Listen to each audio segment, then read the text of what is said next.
live because there's a presentation of all the same materials going on for the public that are attending remotely. So anyone that joined through that link. Is there a set time for that presentation is, or is it? I'm just gonna loop it. When are we going on? And starting right about now. Is that, are we really? Yeah, you're on now. Okay. And we can hear. Okay, if you want to call to order, we'll start. Yeah, welcome everyone to the June 1st Lacey Park Commissioners meeting. I am Aram, the board commissioner, and on my left is Wendy Goodwin, board commissioner. Amber Good, board commissioner. Troy Kirby, board commissioner. all right, and we are going to Dave as well. and Dave Webb. Oh yeah, Dave, do you want to introduce yourself? Yeah, I'm on remote. Oh, you're I muted, thought I was buddy. gonna be there, but I Or got. maybe not. Maybe we're muted. No, I Can you think. hear me? Anyway, that's Dave Weber. He's the, you know, he's the Parks Commissioner. And yeah, so it's kind of a special meeting today. We are we have our why am I spacing on what this is even Open called? house. Yeah, this is our open house today to show off the new museum and cultural center. We're showing off Greg Cuyo Park and all of the Lacey facilities. So just an opportunity for you to get a little update about what Lacey Parks is up to and see some of the material. And so we're going to just have this presentation on loop for you guys in virtual land, and we have everything live here that we're going to mingle with people. So that being said, we will we'll get going. Yeah, we'll have parent teacher conferences later, right? Yeah. So- Yep, and part of what we're doing too is we're trying to get community feedback for our comprehensive plan, which is going to inform what we do for the next 7 years. So one of the slides being looped is a QR code to the virtual survey as well as the links. We also have a manual copy in front of that very large trifold if you want to take it here on site. There's also the website and QR code on that big piece of paper right there that's being displayed. So here's the one thing I will say is that a lot of times people come to us and go, I didn't know about this. This is why we do all this stuff, right? And what we want you to do is engage because we would like to hear from you continually. And this doesn't just mean this time, but Yep. if you have a concern and it even looks like it's 7 years off, 7 years is not a long time, is it? Well, the one thing that I think I have seen since being a commissioner here is just the increased desire to have public input. So we have been, there seems to be just a continuous effort to make sure the community not only understands what's going on with the parks, but also has their own input into what can go on with their future parks. So this is one of our engagements. Sorry about that. I'm just gonna go ahead and pull up some of our participant folks. I'm gonna bring in Grant Beck, who's Also- welcome to hang out for a minute. Oh, I guess, Also, we should probably enter another commissioner. oh yeah, Gary. There's another commissioner here, Gary. And I do, should I make, well, we haven't really started like any additions or deletions. Should we do that now? Or should we wait till we're actually getting out on the meeting? Let's wait till we get in on the meeting. So Okay. the first thing we're gonna be doing is this open house. If you folks want to take the survey or ask some questions, we're here. If you want to, if you're here to make public comments or anything like that, and want to sign in, then you can ask them. Yeah, feel free to take a look at all of our cool materials. We're very proud of these maps. How are you doing? Good. And of course, commissioners, if you also haven't taken the survey, I highly encourage. I feel like I've taken so many of them. They probably are tired of hearing from me. I sometimes worry about that, but this is a really important one. And we used a lot of the information from some of the other surveys we've been doing to Is that narrow the this one that we down. did at the depot? Yeah. Okay. Okay, so if you did it at the depot or Lacey Fun Fair, you're free. So public comment can happen before the meeting? Yeah, so one of the things we're We're gonna do officially is, meeting, we're just. Right, Well, I mean like the. Yeah. normal- we're gonna add our topic, the 8A topic, and then we're gonna go before public comment to the agenda, and then we're gonna talk about that, and then public comments. Gonna be Okay, after 8A. that's okay. And then Aram really loves Wonderwood, which is near. I'm big on Rainier Vista, Underwood. Wonderwood. We're neighbors. Okay. We just found out we're like neighbor. I could hit her house with a rock. Like creepy neighbor. Okay, that's good. And then Camber, Rack. the rack. Julio's Park. Okay, Greg Cuyo, that's good. So Yeah. you see that we've kind of mapped around Yeah. quite a bit. I mean, Well, but I gotta say, I was walking through Wonderwood which is still creepy. the other day, It is which is the most magical place in the world. There's a guy like playing like a recorder in the woods. He's like playing a flute, But the tree, there's like certain groves of trees where they're just amazing. It's all covered in moss and ferns, and they're giant. And I just love it. Nurse trees, lots of nurse trees. Yeah. And I guess I should say Rainier Vista, we do a lot of activity at Rainier too. Yes, Yeah, that one's love a- Rainier. Yeah. We are the pickleball court capital of Lacey, I believe. Like even more than the rack or anybody else. Yeah. Don't worry, we're not getting rid of pickleball. It's very, We're not getting rid of pickleball, I swear. yeah. It was pretty busy yesterday. When it was sunny outside, Rainier Vista was pretty busy. Did you see that newscast from Pennsylvania where it had the people that were trying to get rid of all the pickleball courts because of the noise?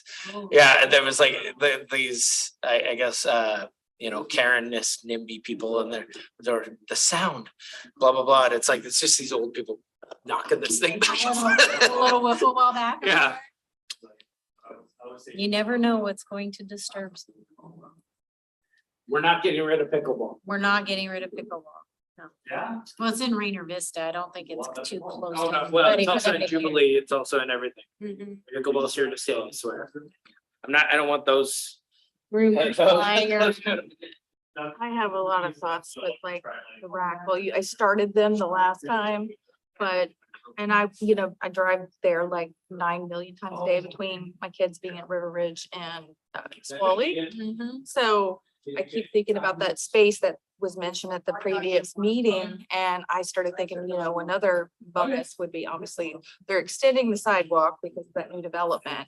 Then like a bridge that crosses over the main road with, that also connects to the parking lot. I keep clearing that space and then adding a bridge to kind of prevent a little bit more, across from Stellacom from Nisqually, and then kids can take the bridge over or their bicycles over would be a safer kind of spot. Well, and then you don't have any traffic.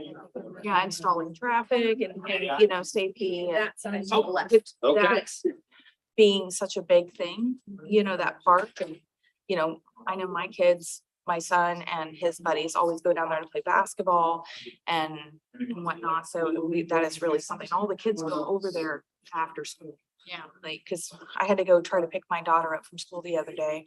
And since, all the buses have been running short and it was a nightmare. Yeah. Like there was nowhere to park. And this was, at 3:50 on a weekday, Right. this wasn't, and I feel like it's that way. I was like, why everywhere. is there so many buses here? Why is there? Don't go to school. It's like, I don't know. Yeah. Well, I always say the same thing. I'm like, it's 2 PM. Why is everybody out here on the streets? And then I'm like, oh, I'm out here too. I can't be too upset.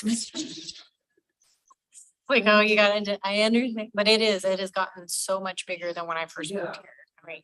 I I just, guess when you've been here for 20 some years, you kind of see like Claris Eye Vision wasn't here. That Hope College was just like a one little road that kind of came in, and there's a lot of buildings that have been put in areas, locations, and you don't realize until you go back to it. And my kids are all grown, so when I come back to these areas, like the rack, we used to do band gigs out there, and we used to have the Rampage where you run and get in the mud and all that stuff, and you can park, you just show up and park and go through those things. And now it's like, no, you don't even think about it. I mean, honestly, they should clear that thing across the street before they even pave that other thing because. And that's the mushroom farm, is that what? No, basically here's Nisqually Middle School, Uh-huh. right across the street from it, not the mushrooms, Mhm. like the other side. I think that's what that they were mentioning before. Yeah, You're talking about the softball park? rack. No, okay, No, well, but there's the rack, there's undeveloped, there's Nisqually. yeah, the Behind undeveloped. it, yeah, so the undeveloped still has the issue of they would give a certain amount to the pocket gopher. Because, we have to buy off that mafia, and so. But I'm just saying, cause like if they, I'm sorry, I didn't mean to interrupt. Yeah, but I mean, like, so I think there's a possibility there, but that was supposed to be part of that parks bond, whatever, but. Well, I'm just saying if they're Or gonna, at least it was an option. yeah, I was like, that's what I was saying is, I mean, And that's what honestly, they were talking. it's gonna be a disaster if they don't You got the. have another parking lot plan before they start that construction. That is like my concern, I mean, cause it's already a nightmare. Like, Yeah, I mean, Even if they're just like bulldoze the trees so people can park across the street. Because it's about to be a flipping nightmare. They still had to And, come and map you know, it. Yeah. I still think the space behind So this two quality parts middle school I had to go would through. be great. Well, that one they were already Yeah. considering. I know, this the- one, but- Yeah, Blacktop it and then, make people. So walk that, say, as a okay, park. practically not gonna like, I'm all gravel. so yeah, they could maybe. make money Others off can't of dig it, it. but I mean, They make just money, say- I'm just saying. I had the feds out there. Rent it out for a bit. Hey, you're also gonna try to keep it acre, right? We can't make money off of the city. You could It's study and parcel sold a lot. technically illegal. Thank you, sir. No, and that's not what I meant. I That's went not up what to, they were on the site, I said, how long is your? But that flight?" is not city land. And, well, That you one got, wasn't city I land. mean, oh, You gotta annex I know that, I Mhm. tried. Maybe it Well, wasn't- right there, because they were talking about Like, I- one next to the quality that they were trying to do It's through first. spring development. You know, I think it was. Okay. Okay, cool. Yet, we have to go back and study. Right? this Yeah, is that right? data. Call the meeting to order? Yes. Yeah. Okay, so you take Those it. guys. And then do. I want you to do a Bill O'Reilly. Or you're gonna turn into. You know what's funny about that? Somebody's talking about that. I mean, I've done TV work. I actually would defend him and then Lawrence O'Donnell for the same thing. Because there is a giant pane of glass and if they can't hear you on the microphone, basically having to scream to get people. to leave. Yeah. I mean, he's Mitigation to the. And Bill O'Reilly is not the nice guy. I'm not suggesting that. I'm just saying. Yes. In Miller, Sylvania area, I hear it's like, yeah. Okay, perfect. So Aram, Sophia says you can bring Charlie's car back. Sophia have all right. $300,000. And lots, right? So commissioners, what we're gonna do is we're gonna go first through item number 2, and then we've got, we're gonna go through 2, 8A, 6, and then we're gonna circle back to the open house and keep it going. So let's get through those 3 items first. Aram, if you wanna go ahead and have this do number 2 on the notes. Okay. So there is a addition that I'd like to make to 8A. Under the Willamette Drive proposed gas station, so Grant Beck from Community and Economic Development Department will be speaking with us, and it'll be moved just prior to the citizen and public comment.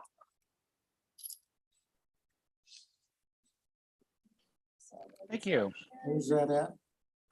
All right. So it would be 8A, we'd be and so with that addition, I would like to make a motion to approve the agenda as amended. I'll second. All in favor? Aye. Aye, great.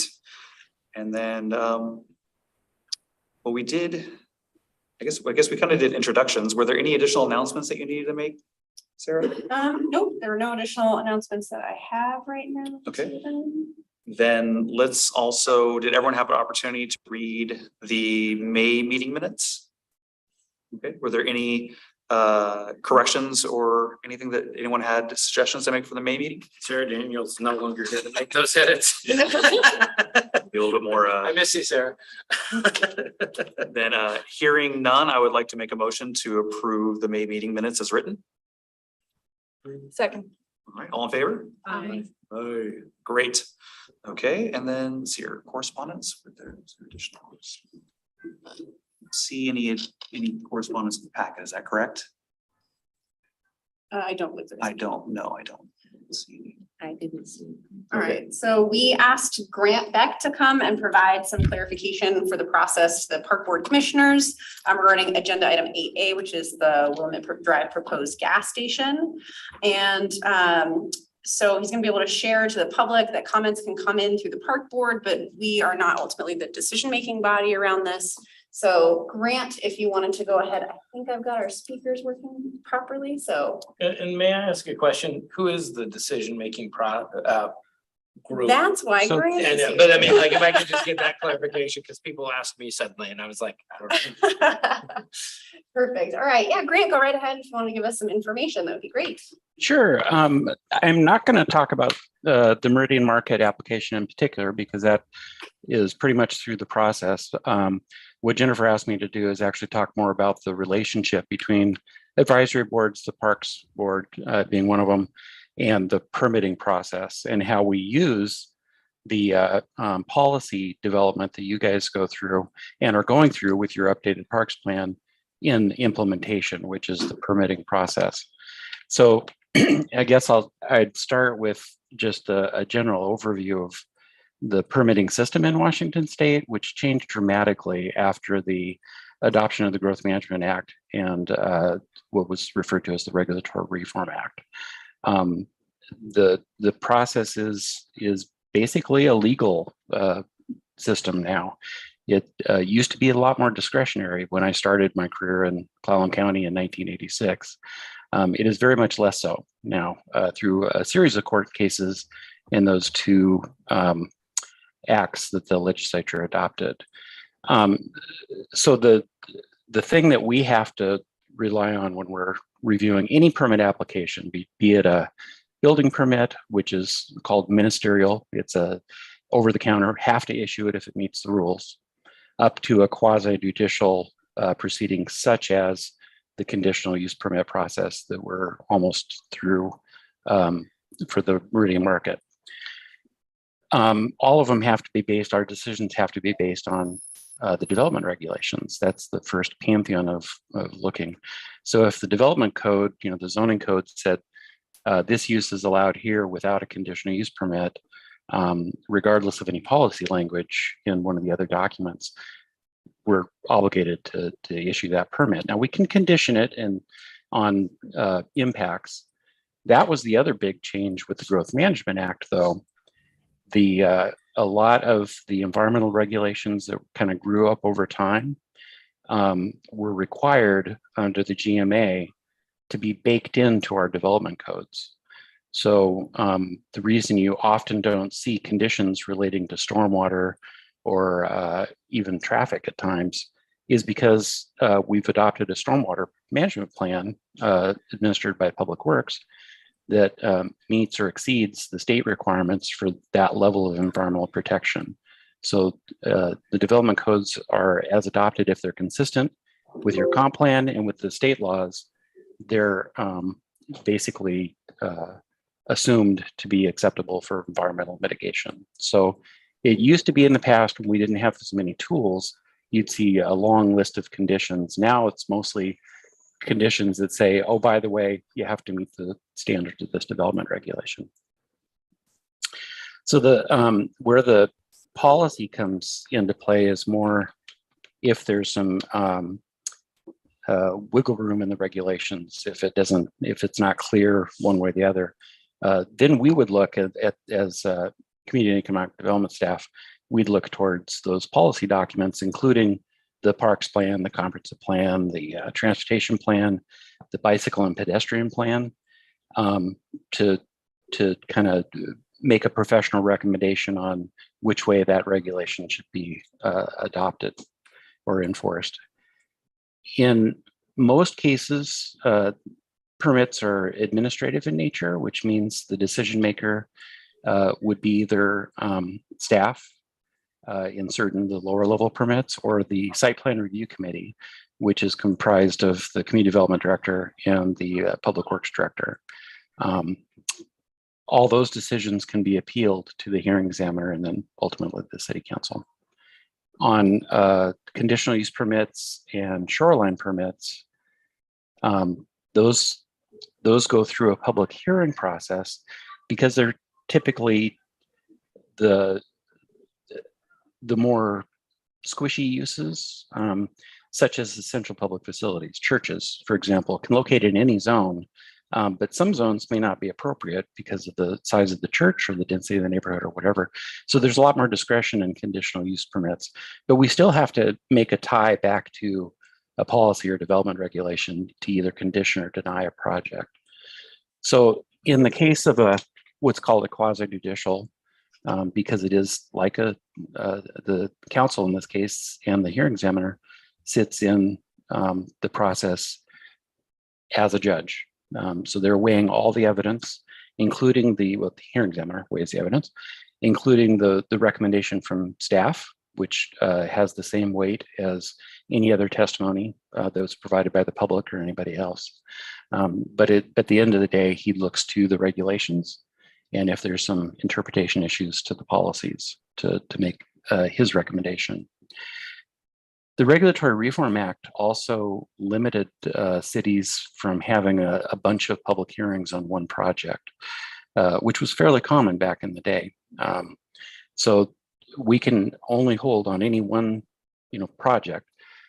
We can only hold one open record hearing where the public and any interested party can come and testify and introduce evidence, and one closed record hearing, which is like a court of appeals almost.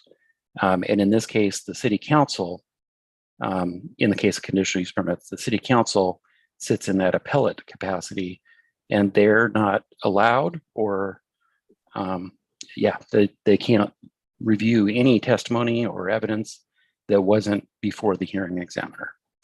And the other piece that we've been struggling with on some of these projects is something called the appearance of fairness doctrine, which is in place, basically means that people can't be talking to the decision maker outside of an open record hearing process. And while that has caused the public some concern on these projects, it was initially developed to protect the process from developers and meeting with politicians outside the hearing. And nobody then knows what was said or can introduce evidence to rebut what was said outside that open process.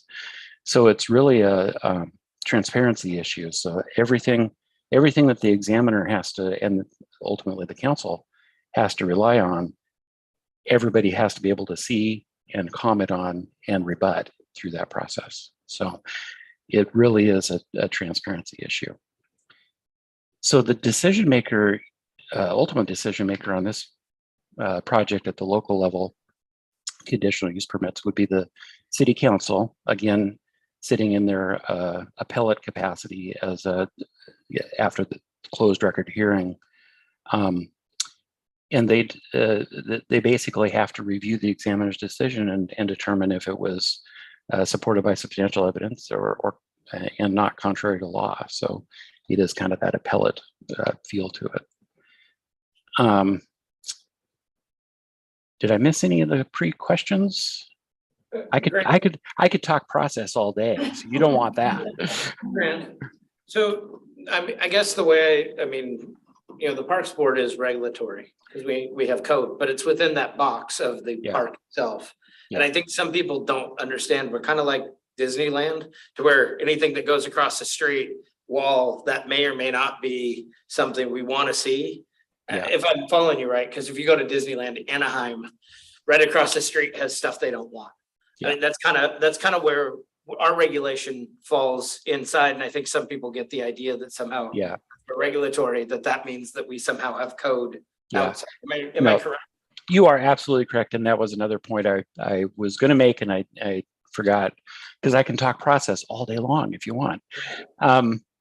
The Parks Board, where you and the Planning Commission, in fact, who actually develops the development regulations, where they, the advisory bodies come into play, is developing those overarching goals and policies that are consistent with the GMA and our comp plan, and then are implemented through the development regulations. And when we get to that point, when we update our development regulations, we actually do pull out the parks plan, pull out the transportation plan, coordinate with Jennifer and her staff to make sure that the development regulations are achieving the goals of the parks plan itself. But you're absolutely right. When it comes time to permit, we're looking against the rules that are already in place, not any future policies. And we try real hard to get people involved. In your open house tonight is a great example of outreach that community development also tries to get feedback in, because that's where change can really start. We have to have that policy basis in order to update the regulations, which we do routinely. And you'll see the council, annually makes tweaks to things like the urban forestry management plan and the tree protection ordinance. So that's the cycle. But we're in the permit process. It's really the administrative function of the parks director and her staff to interface with community development to make sure the policies that you all have adopted are implemented. Do you want to move on to item 6, Aaron? Sure, yes. At this time, we would like to invite, is there someone waiting to speak online with this? No? So we do have some members of the public that are here. Troy, do you mind moving? We're going to use that chair. If you don't mind moving that. So we want them next to the camera. So we do have a sign-up sheet. And Grant is gonna hang out for the public comment and everything. We can compile this stuff and send it over to them as well. And any questions that you guys have about anything Grant talked about, we'll make sure that gets in their hands and the right folks can get back to you. Awesome. So we have 2 speakers. We have, is it Leanne? Ryan? Is it Lynn? Elaine, Oh, Elaine, and then, it's Lynn. I'm Lynn. You're Lynn, okay.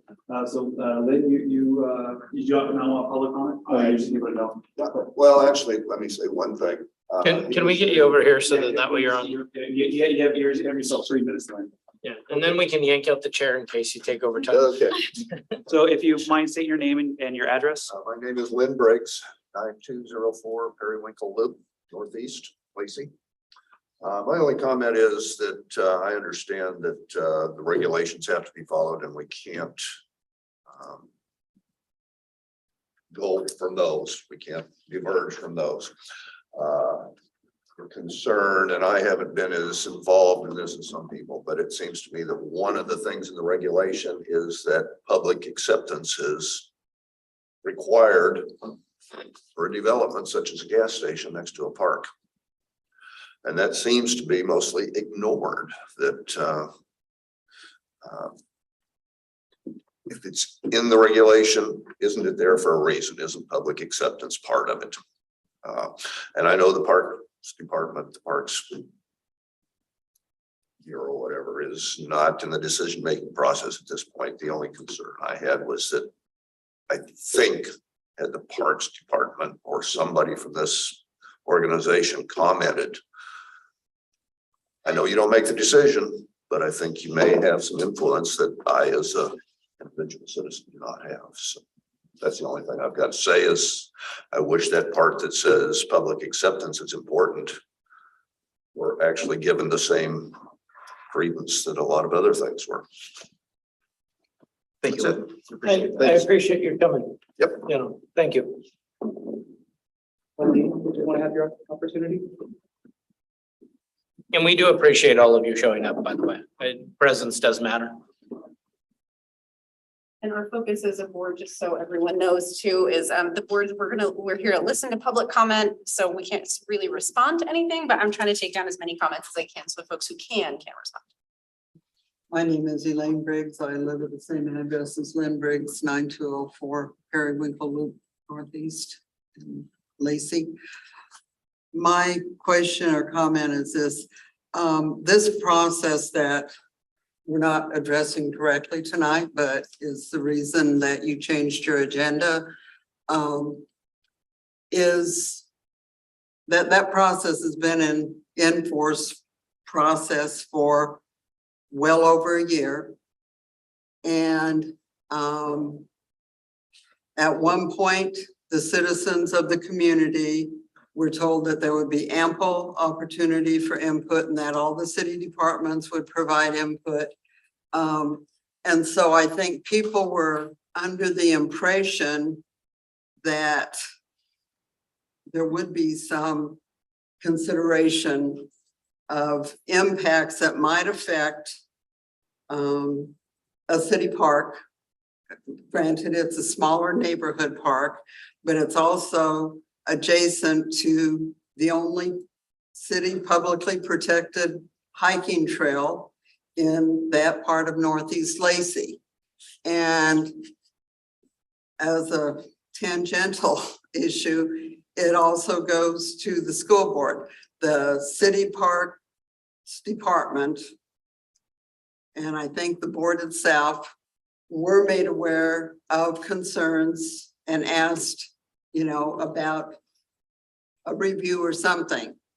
In the same way that the Thurston County School Board was asked to look at it and I think citizens of that community felt ignored or abandoned by people who are supposed to represent them both at the Parks Department and the school department, because there was no input. There was nothing official. And in fact, there was at least one statement that said, we don't intend to submit any comment. That wasn't from this group. But that's frustrating for citizens because what happens will affect the park. It will affect the taxes, the cost of the park that every single taxpayer in the city of Lacey has to pay. Just like every other park, if it's left to be misused in any way, we all pay the price for that. So it was disheartening to me as a citizen who pays taxes, who uses that park on a very regular basis, and who knows the proximity of that gas station, which it will be the very closest gas station to any city park. It's 50 feet, you can walk it. And so there are impacts, and to feel like the board and the department, maybe the department more than the board, felt that it was not of any import to even issue, anything saying, we recognize that this is going to go through and we can't do much about it, but you know what, we've got our eye on you, or something. Or that we stand in unison with the citizens that this park is important and needs to be protected. But there was nothing. And that's my 3 minutes. Thank you. Thank you, Mrs. Bruce. Sarah's a follow-up because she is bringing that question on it. Can we look back and find out if anything in the meeting minutes has mentioned? I mean, have we even, was a lot of this even presented to us kind of thing? I do think that, I think that that's important if, she has that concern. So, thank you very much for talking. Thank you. And since we did have such limited people sign up, I did want to give everyone else, would you want the opportunity to speak? Okay, please come on up. And as you notice, we're just a bit more casual, so. And so 3 minutes, and if you don't mind stating your name and your address, that'd be fantastic. My name is Chris Peraza, and I live at 4133 Cameron Drive Northeast in Lacey. And it's so nice to finally come to a park meeting. This is really exciting. I love so much of what you are all doing in our community. I was really sad to hear that one of your commissioners resigned. And I think that's a loss whenever we lose somebody because of lack of communication, lack of feeling like we can speak in our meetings and bring up issues for discussions. And I hope maybe that element changes in your committee, not that you are responsible for going out in the community, but you do represent the community. And one thing that bothers me is thinking of not proper passageways for the public as far as a roundabout not going in. So we have access to the park safely, or crosswalks. And I think as park commissioners, it's your park. And I think you can request that those are put in place before if it's approved, the gas station or whatever goes into there. Because if you live in that area, you see kids and families walking and crossing all the time. And I'm also concerned with the alcohol, and there are regulations about how many feet alcohol can be sold, tobacco can be sold right so close to a park. So you do have some say, and I agree with Elaine and Lynn that your opportunities to at least join the put in a statement so we know you're listening, so we know that you care, would really benefit our community. So I hope to attend others. I didn't get a chance to see your posters, but thank you for opening up an open house for us. Thank you. Appreciate it. Thank you very much. Sarah, in terms of the meetings, they're all still available on Zoom video, right? So they can look back over the last year? Or Yes. How long does it go? Because I believe we've got the last year. Okay. And I know for minutes, we store the minutes for years. this is like our second public or like actual meeting Yeah, physically. in person, Yeah, so- physical meeting. And then Grant, I have a question. Thank you. And Yes, sir. So it was brought up in public comment about roundabouts or about those things. Is that even anything that the Parks Board, we could have input on, but would that be more of a planning commission? It's actually the Public Works Department. So they're the ones who analyze both projects and long-term needs for the transportation needs of the community. And they put together the 6-year improvement program and the 20-year master plan for planning.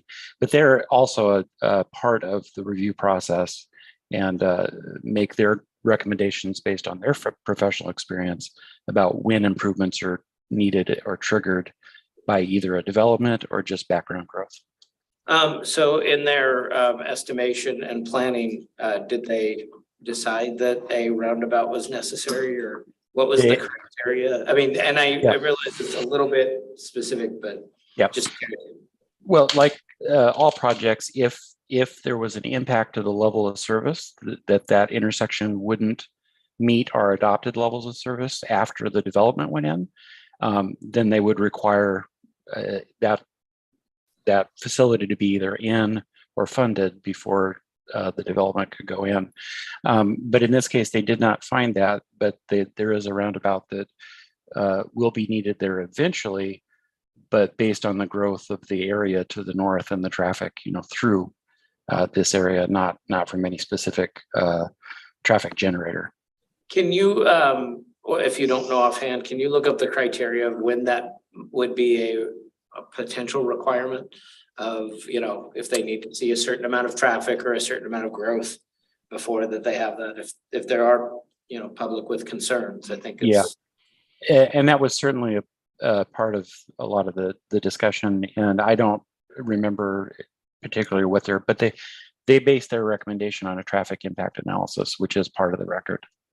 Okay. And we require those for most applications. Yeah, would you mind, that just providing that, even if it's off key, or if you can find it, just to think, I think it would be just helpful for people that are. Sure.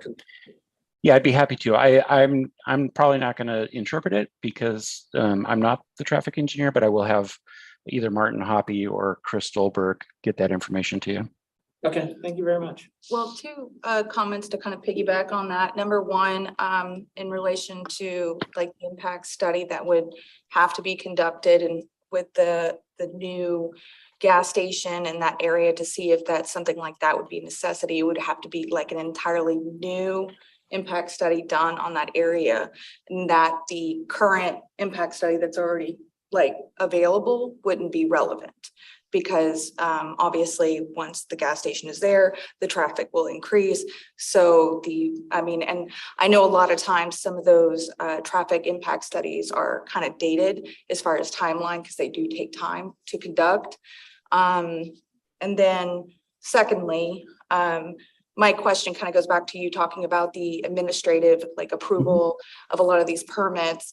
Kind of coming out of previously working with developers and builders previously, as far as I know there's a lot of codes and regulations, but there is still a process where the public has to be notified of projects and these permits for public comment or an involvement.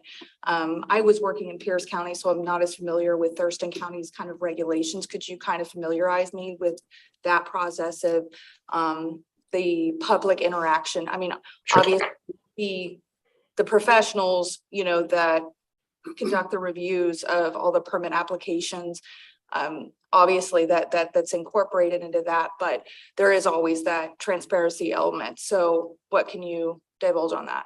Well, first, let me kind of not answer, but get you some information on the traffic studies.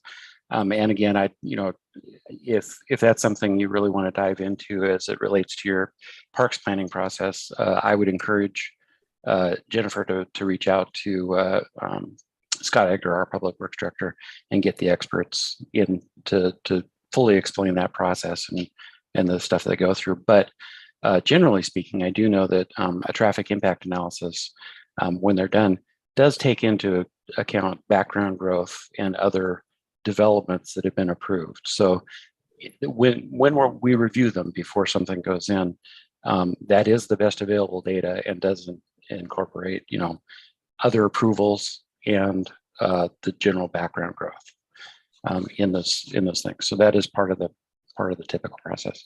And then you mentioned, I know that there are some things with the permitting process. Have they developed the covenants in terms of for that area on what they're allowed to sell, what they're, potentially going to sell? We had some concerns, of course, with tobacco and alcohol. Gas stations tend to have them. Are there any that, they're not going to have certain high grade alcohols or certain high grade liquors, or are there any restrictions? I really would, we're getting probably too far down into the weeds on this, a particular project. I'd much rather talk about process in general and everybody's interaction with it until after the city council makes a decision. Until then, I'd just be interpreting what the hearing examiner was deciding, and that's not any of our role. He speaks for himself.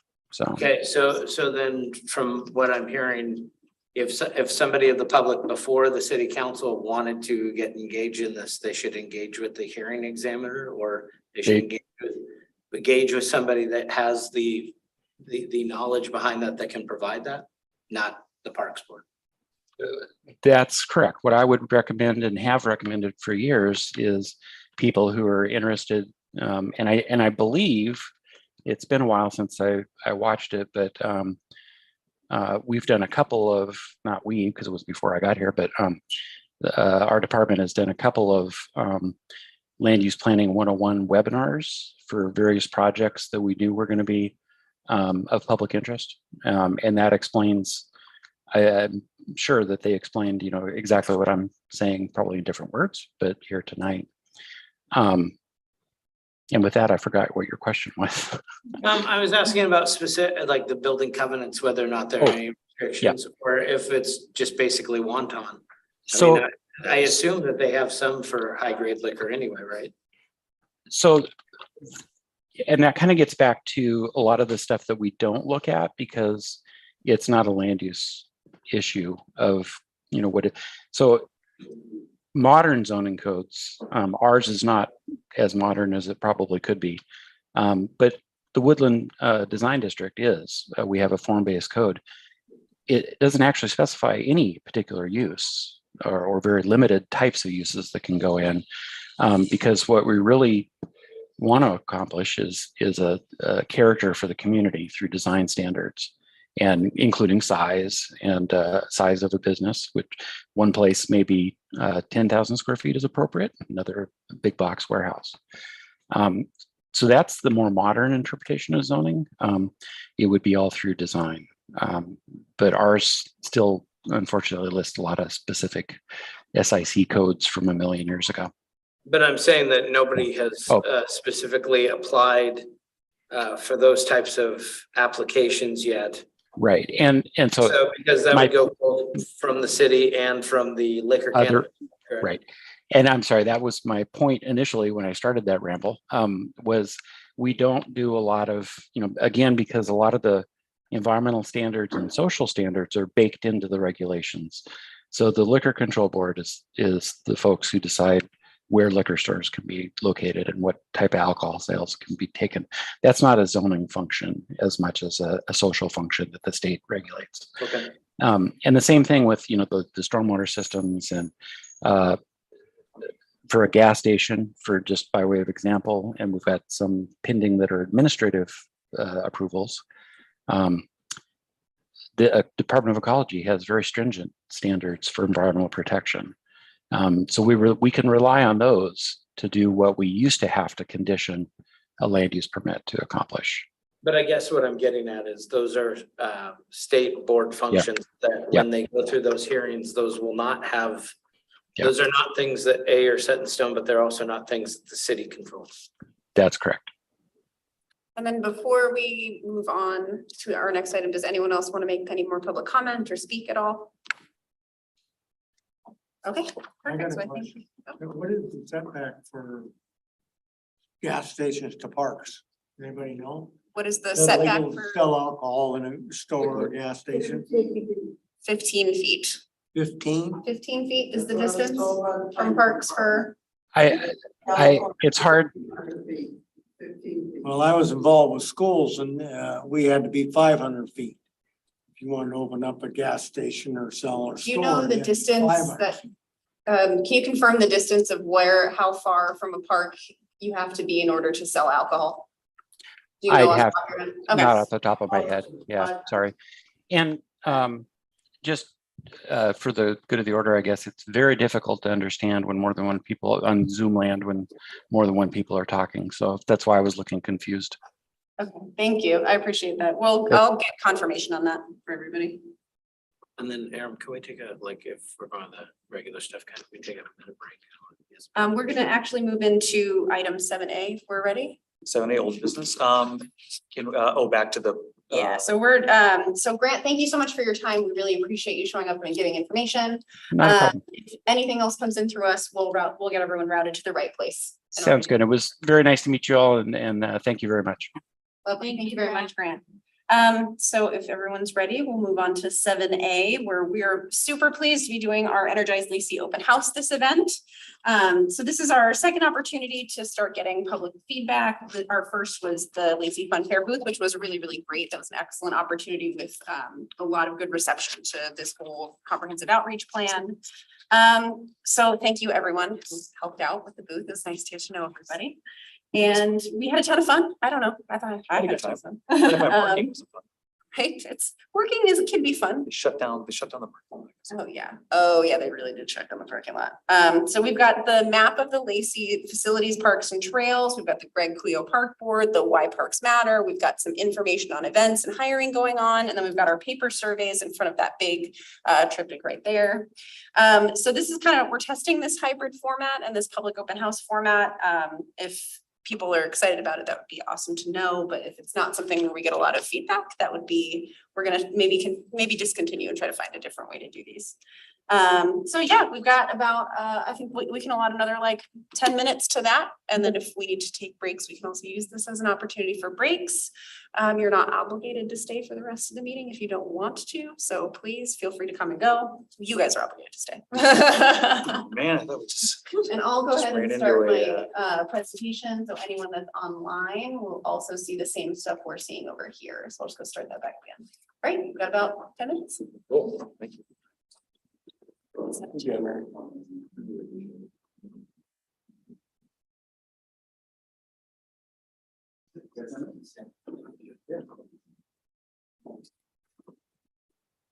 Setting a timer for us, just in case. I'm gonna forget I set that and it's gonna scare me.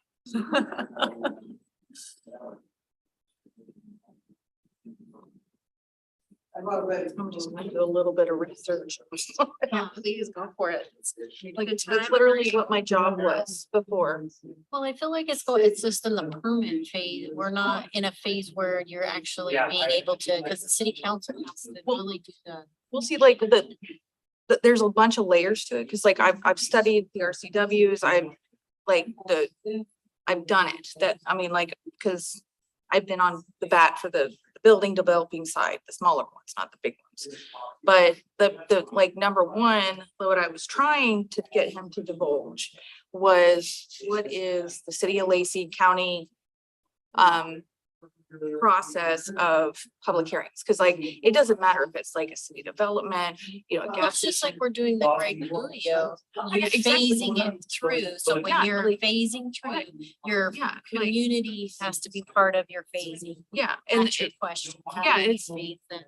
well, it gets public notice and it comes out in certain intervals and times.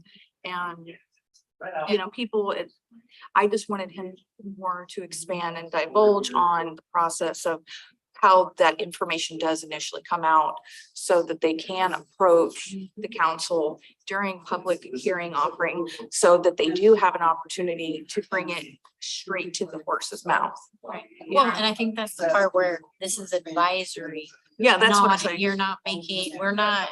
We're not making the decision, rules, but yeah. We are But I advising. understand the confusion because it's adjacent to the parking lot and aspects such as the alcohol Right. should impact it, which it's the same thing, It but I makes- don't know, I know that Pierce County, I know that in and out of my brain, but I don't know Lacey's regulations and building and permit codes and like, there's not a lot of places that do, he said administrative, but that kind of bothers me because there, I mean, it's a fight in Pierce County to get administrative approvals of a lot of like the final plans and things like that. Like you actually have to institute the policy legislation to pass that. When we finally got it done in Pierce County, it took forever to get them to do that because they are the, you gotta let the engineers and those people do their job. I mean, it's more ceremonial bringing them in front of the court because they don't know what they're looking at ultimately. Yeah, there's a whole bunch of words and you gotta try Yeah, to like interpret. good graces and all they can do is wait to see if the community is not happy with it. Like there was one huge incident in Puyallup where a development went through and it was like on a hill. Puyallup, and there was this a trailer park and then it was a torrential downpour. I think it was like in 2017 and they did not have adequate drainage system because it was outdated and So you have crap. backups. And it flooded the entire trailer park. It was like the perfect storm of this torrential downpour. It was this new development which was running downhill and non-operational functional. And, you know, these people lost their home, which was horrible, but the developer ended up using the bond and be able to finagle it. But man, was the city mad. Or those were, you know what I mean? So like I've seen, you know, good, bad, and like people are saying, well, how do we prevent this from happening? Well, you know, that's why we need to educate the public as a whole, not just like. Well, and understanding our roles, we are advisory to what we believe is going to be an impact to the next phase of this. So that's. Yeah, and the only thing we can advise on is Well, park we can- regulation to the gas station. But we have to tell them what the actual process for Yeah. the city of And if Lacey it's for is. you to go talk to the examiner. Yeah, I mean, they can go to the planning commission. I mean, they can, you know, do the perfect storm. They can come here to complain about the alcohol distance. They can go to the planning commission, you know, like. Like, I'm a very strategic planner. They are together. Well, I say it. Yeah. But Henry's. They can't be right. Like, I Across don't. the street from Mountain View Elementary. That one is straight across, you have to just go across the Well, street. the reason they can do that, they built schools for herbicides. That was there before. Right. Same one at Woodland, Carpenter. I know those builders, the building department and planning commission do District so bought that. much. and needed that, So like, I they- got nothing but love. Like, I I know. tried to buy it. One of the things, Jen, just let me know, I'll give it, I'll make a quick insert when everyone comes back, but, the park board can consider adding zoning changes to like a future work. So if we wanted to talk about zoning changes, we could talk about that. And I think that part of it, it's. But we would also, but Yeah, if we you're- did that, think I it's mean, the obviously same that's something for that advisory, conversation would be, I whether would. it's.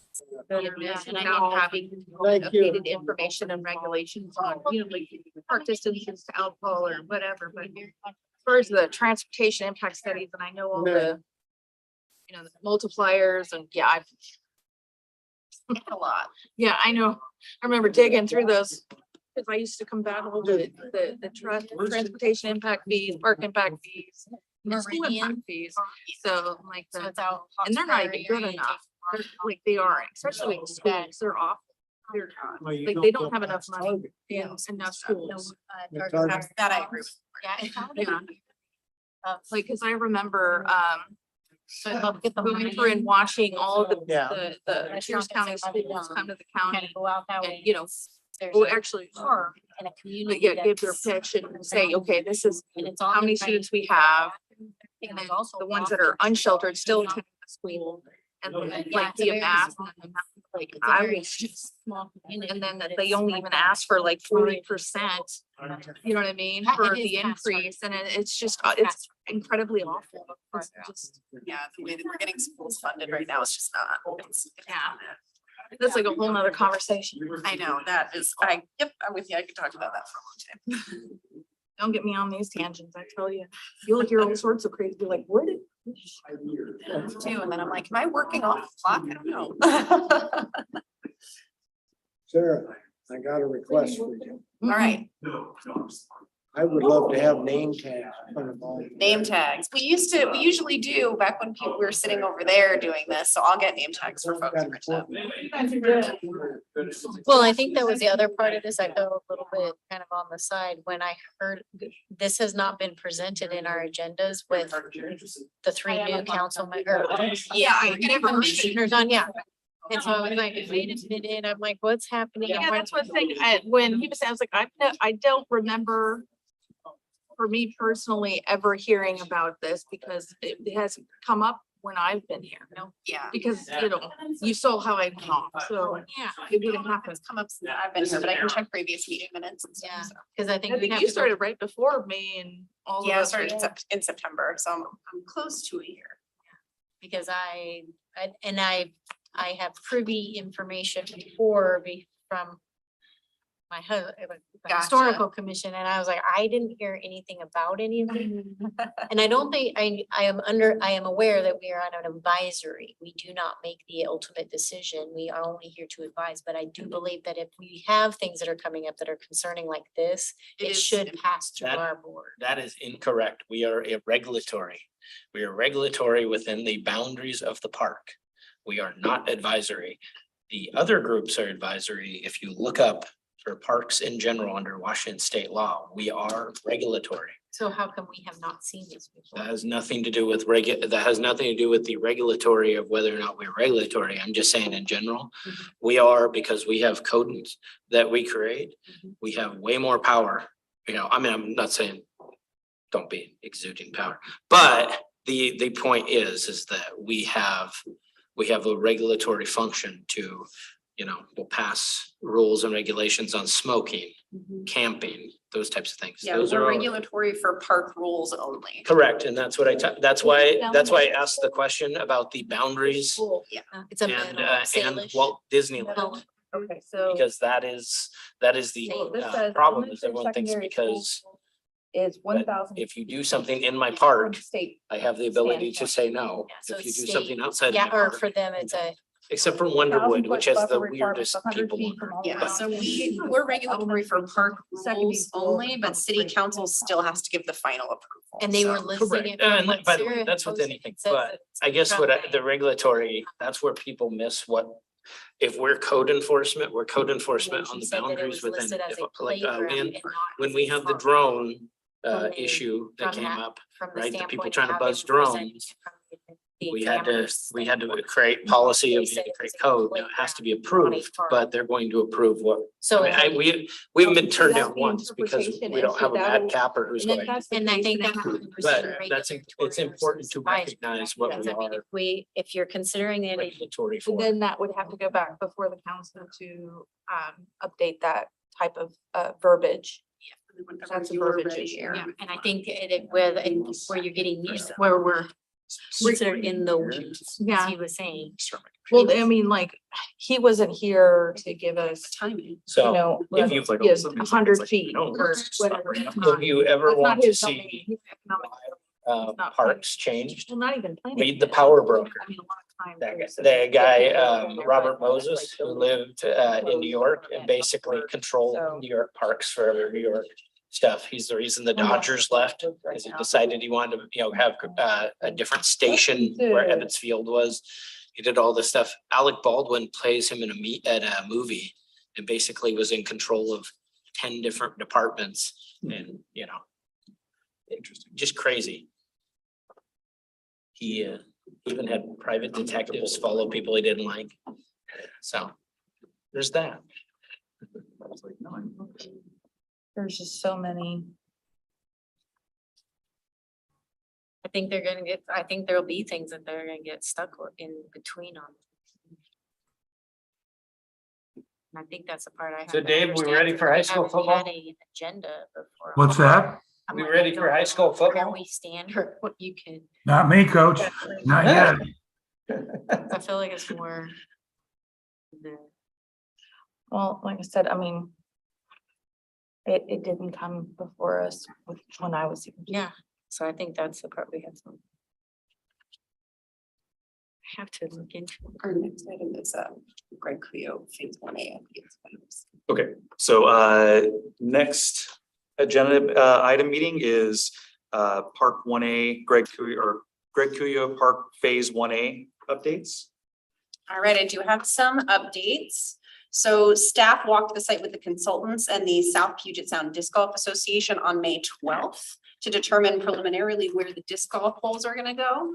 The next walkthrough is gonna be on June 16th, where more detail is gonna be developed around that part of the park.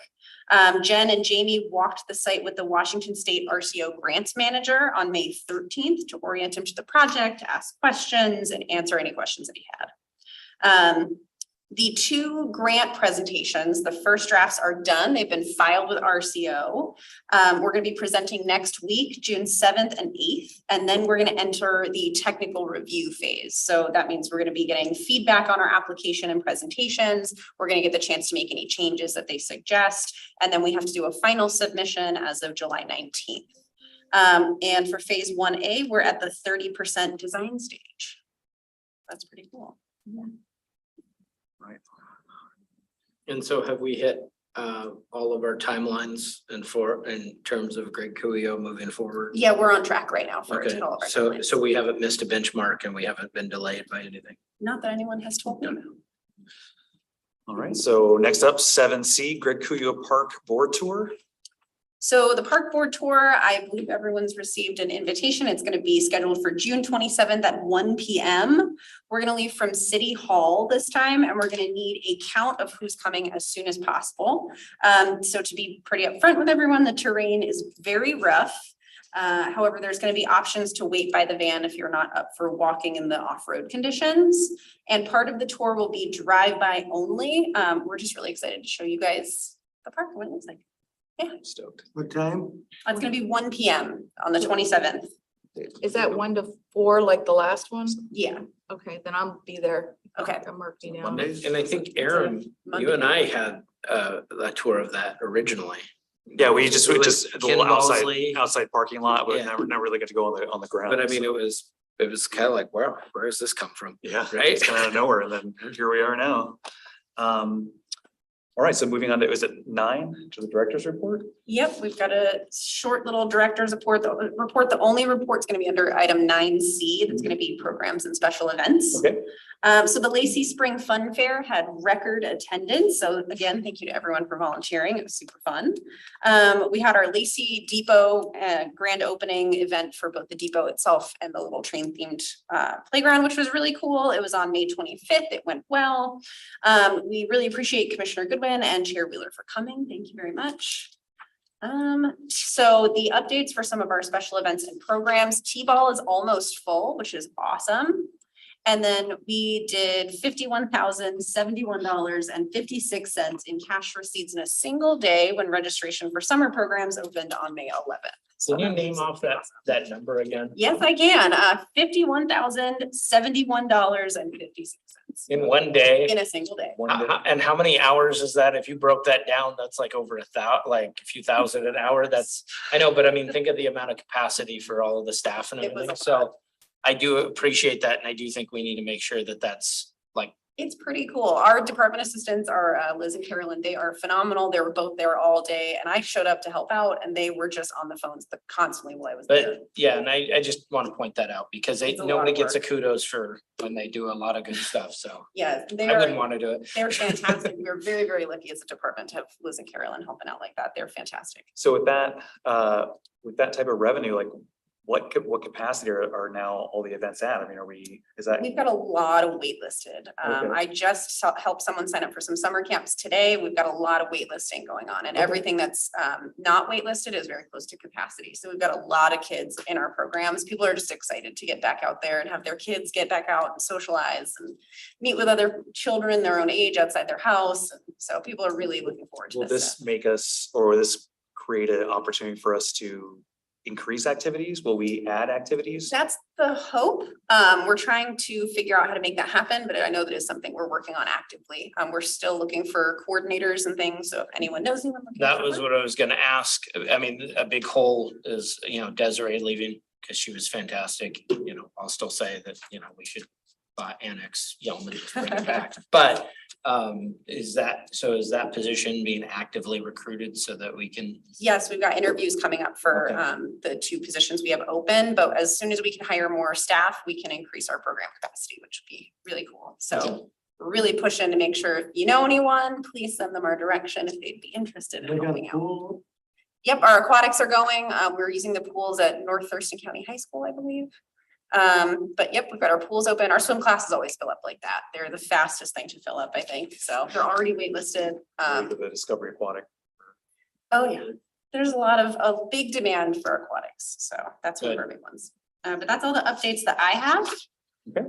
So yeah. That's it from 9. So moving on to 10, Commissioners Report. Were there any for you want to say? So last Thursday was Love Local. This is over at Hunter Park, and she rented out the park.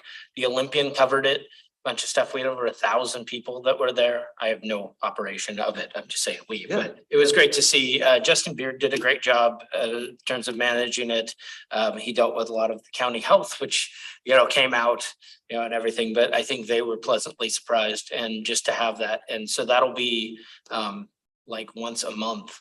But I think having that in a place that, on a Thursday is a good thing, plus, park rental, plus people coming out that are normally not of this, and small businesses. And that's the market. It's like a little. It's a night market. Night market. And as we get going, I would like to see how we can continue to enhance promotion of that. If it's becoming, maybe something beneficial, because I don't think it uses a lot of time and it rents out. So Is there like entertainment at theirs, or? yes, they have swing dancing, Dancing? they have everything. So, wow. Yeah, and it's usually themed. It used to be in Tumwater and I used to participate in it when they were down there. And like they always have a different kind of vibe, like Hawaiian, Pacific Island. They had polka music Mhm. in October, like it was great. And they do trick or treating. They kind of integrate everything. It's a really great family event. Yeah, and it brings people to that park to where then they see, kind of a different side of Lacey as well. And, it's got a stage there that it's kind of built for that. So I was just really encouraged by that. And I think, Justin did a good job. So I want to put that on the record, That's awesome. right? Record. Yep. I'll put the big scissors in for the grand opening. Yes, there you go. No, but That's the note. but- What's Justin's last name? Justin Beard. Beard. Wait, you thought I was gonna give him a kudos? I wouldn't remember his last name? No, Wait, let me look up his last name. No, but I thought it was great, and we'll see how it progresses, and I think it's good to develop partnerships with people that are using our parks, but also bringing in people that normally wouldn't be there. And, the Olympian covering it, Olympian never covers anything, so we got video of it and everything. That's good. Nice. Any other commissioners have anything they want to share or add? I do. I have 2 items. Please. Okay, so I wanted to, for the Lacey Depot and the playground for their grand opening event. I thought it was a great turnout, and I wanted to thank everyone who was there. And I know people are running around doing speakers and all that, but I really wanted to, Chief Deputy Mayor Miller being there, Deputy Mayor Miller being there was awesome. It was great to see him supporting us. Jennifer and Aaron, both of their presentations were great. And of course, the Historical Commission, Park Commission, because I was before my time, but we were still recognized up there. So I was appreciative of that. And the Rotary, that was a great contribution to them. So I also had a question about the clarification on the cultural piece. We didn't highlight that very much on the presentations. Are the park commissioners going to have a part or a say in what cultural items are going to be presented in the museum going forward? Since we have it's titled or we kind of have the parks, culture and recreation in our. Yeah, form with so Jen, as, So, so the approval and adoption of acquisitions for the museum goes through the historical commission. But the Parks Board will be involved. So Jen, just let me know. Yes, Oh, the Park okay. Board will be involved. So I believe it's because it's kind of blending together. where- Managed from. right. Yeah. And I get some. She's saving me right now. And I think the reason for my question is that we haven't really seen the layout for our commission, or I have not seen the layout of how that will be presented to the public. Okay. So I was wondering if we could get if that's possible to have a piece of presentation of what our portion of the cultural piece of the museum would look like, or. I was assuming there's just gonna be a statue. of you. Statue of actually you? in the center. Oh, wow. Us, I mean, I say us. You know, that is one thing. I know the city always does a retreat every year, with city council. I'm not saying we need more than maybe an hour, but I do think if every committee had a retreat on goals and things like that, that might be beneficial. Usually it's on a Friday at whatever time. And Because it would be nice. I think some of our projects are merging together a little bit, and it Yeah, would be Jen nice to. and I will work, we're gonna work on a presentation to you guys to cover all of that. So we can add that to a future agenda. Thank you. And then I also received a request from one of our community members, actually, it's a group of community members about badminton. And I'm not familiar with badminton being I hear it is a group of individuals that are practicing and using facilities up in Bremerton and Renton. I just combined it. That's how I just merged them.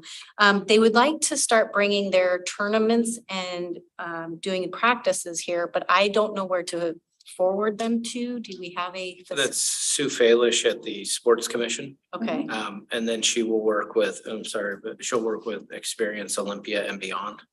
And then that's one thing that we have been able the last few years to streamline so that somebody who's going there will get it. So if there are people that are coming from all around, they know where to get the hotel rooms. information for that. Okay, so we don't, because the rugby, when we had him present, I didn't know if we needed to have somebody present if they're an actual member of the community. Usually we have them come in, at least meet the board, but they'll work with Sue. I can connect you and Sue through Okay. email and make sure that you guys get connected about Yeah. that, so you know where to send them. And then we're like FIFA, we'll take big bribes and cakes and everything. Right? Mhm. Well, that's what I'm hoping for. I told them I'm bringing it here, but they. I want cake.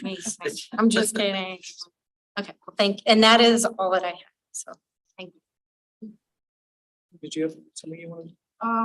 I guess mine's more of just a question, that I had kind of brought up the talk right now. the information regarding RAC and the park thing. And we were kind of look at seeing if we could get it on the schedule at some point.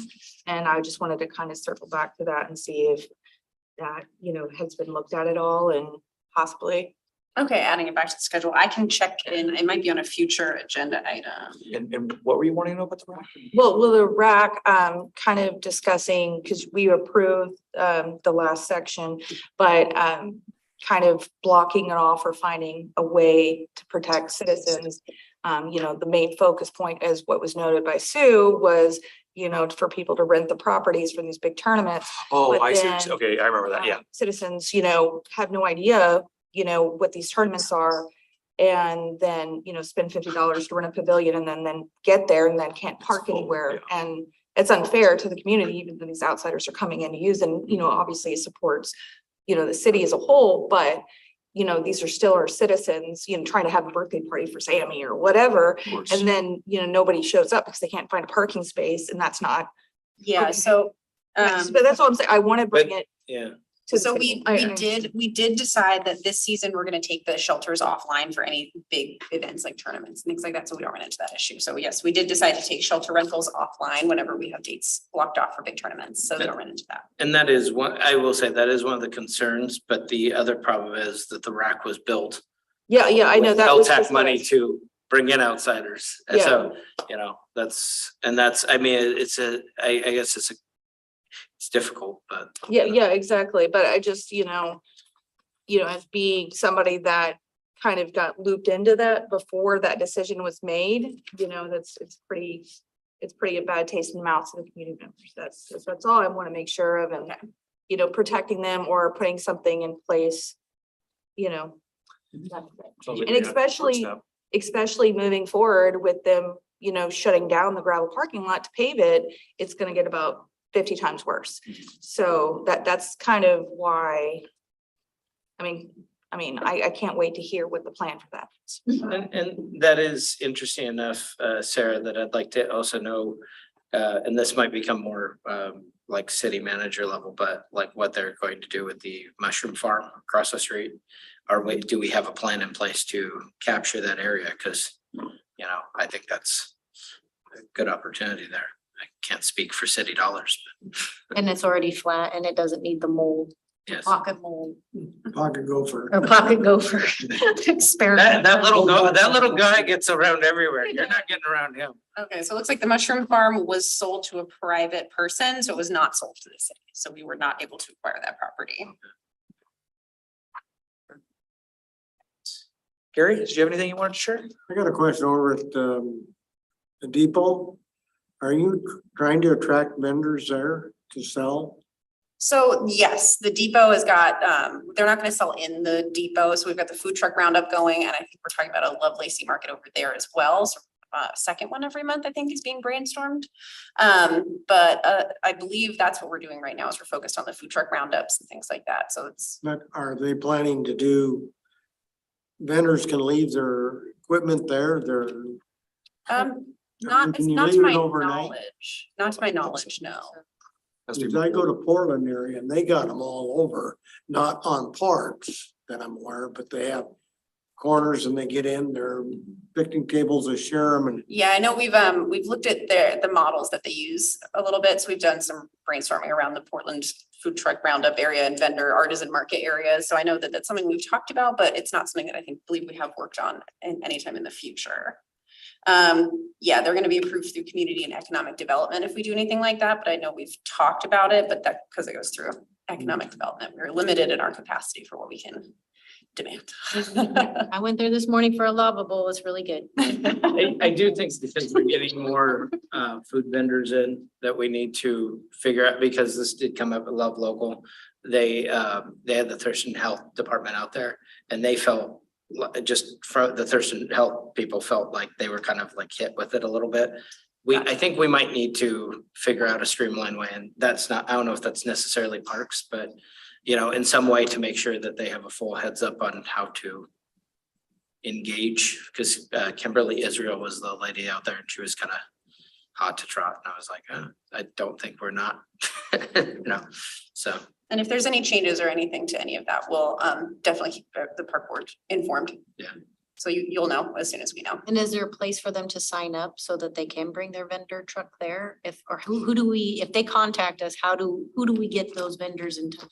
We get them in touch with community and economic development. So we work with Wesley in community and economic development is who we should reach out to. Okay.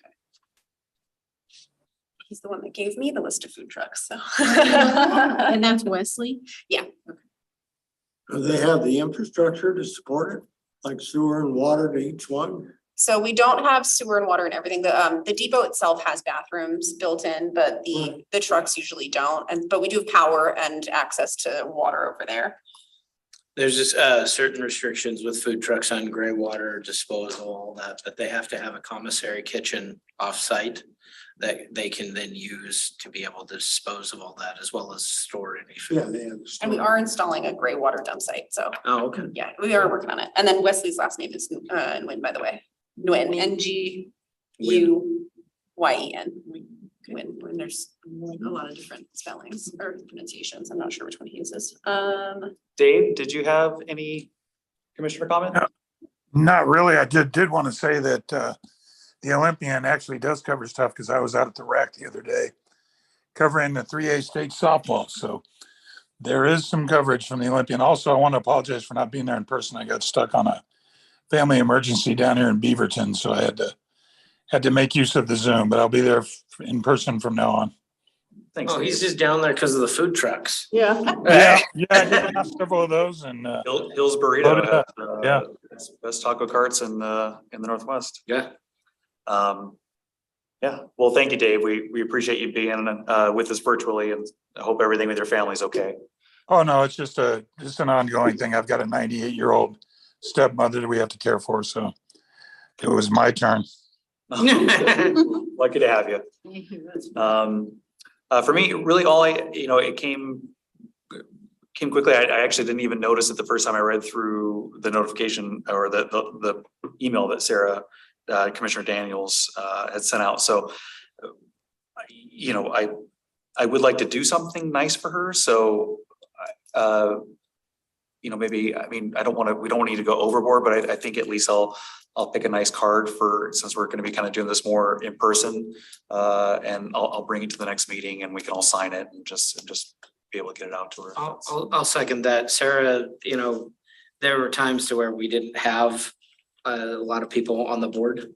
And so like if one of us went out, we almost didn't have, so, and you're fantastic, Sarah, but the other Sarah was pretty good too. But she would always correct our spelling.